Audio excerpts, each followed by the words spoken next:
This is problem 7 from the application of Newton's law. Here we have a system with M1 and M2. The mass of M1 is 10 kilograms and the mass of M2 is 100 kilograms. Here in this system we want to find the tension 1 and tension 2, so the tension in this rope and the tension in this rope. I want also to find the acceleration. Here, to make it more easy, we're going to divide the system in each mass. So M1, we have and tension 1 going up, and we have the force of the weight going down. There is also an acceleration going up. So that means that if we want to view it like in a coordinate plane, positive is 2 is up and negative is down, because the acceleration is going up. So to find the tension in this system, this part of the system at least, we're going to use this equation. The sum of the forces acting on M1 is equal to the mass times the acceleration. So all the forces acting on M1 is the tension going upwards and the force of the weight going downwards. So that means tension 1 minus mg is equal m times acceleration. Now we're going to pass the force of the weight to the right to make it positive. So tension 1 is equal mass times acceleration plus mass times g. Here in this part of the system, this is the second part of the system, so M2, we're going to break it down here. M2, we have also a tension going upwards and the force of the weight going downwards. But now the acceleration here is going downwards. So the positive part is going to be downwards and the negative is going to be upwards. So we're gonna use the same equation. The sum of the forces is equal to mass times acceleration. All the forces acting on the object is the force of the weight, in this case is positive here, minus the tension is equal to m times a. Now we want to make tension positive, so we're going to pass tension to the right and m times a to the left. So the equation is mass times gravity minus mass times acceleration is equal tension 2.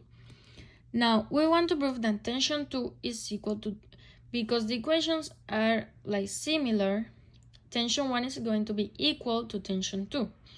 So we put this equation here and this equation here equal. So m1 times acceleration plus m1 times g is equal to m2g minus m2 times acceleration. Now we put the two m's together, the two acceleration together, the two terms with acceleration together, and the two terms with g together.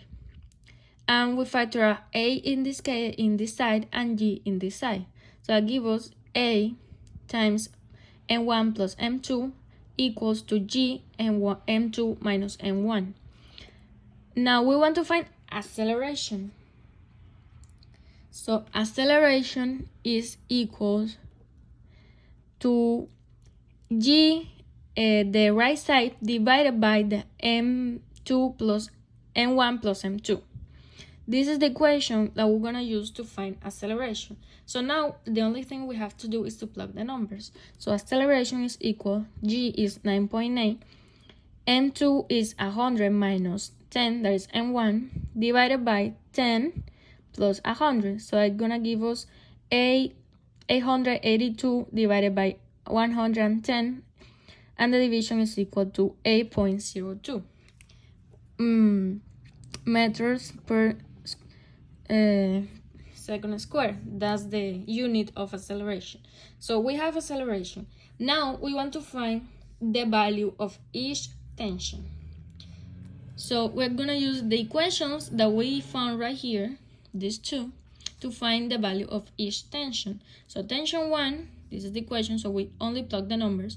M1 is 10, acceleration, we find it right here, so we're gonna use it here now, is 8 times 8.02 plus the mass again, 10 times the value of G. That's a constant, so it's 9.8.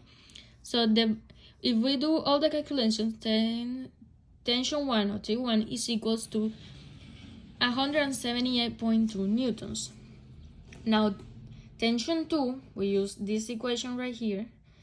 We plug the numbers and it gives us tension 2 is equal to 178 newtons. So if we forget about this point 2, we see that both tensions have the same value, so both tensions that we write here, they're equals. Same value, so both tensions are equal. So tension here and tension here, they're equal in the system.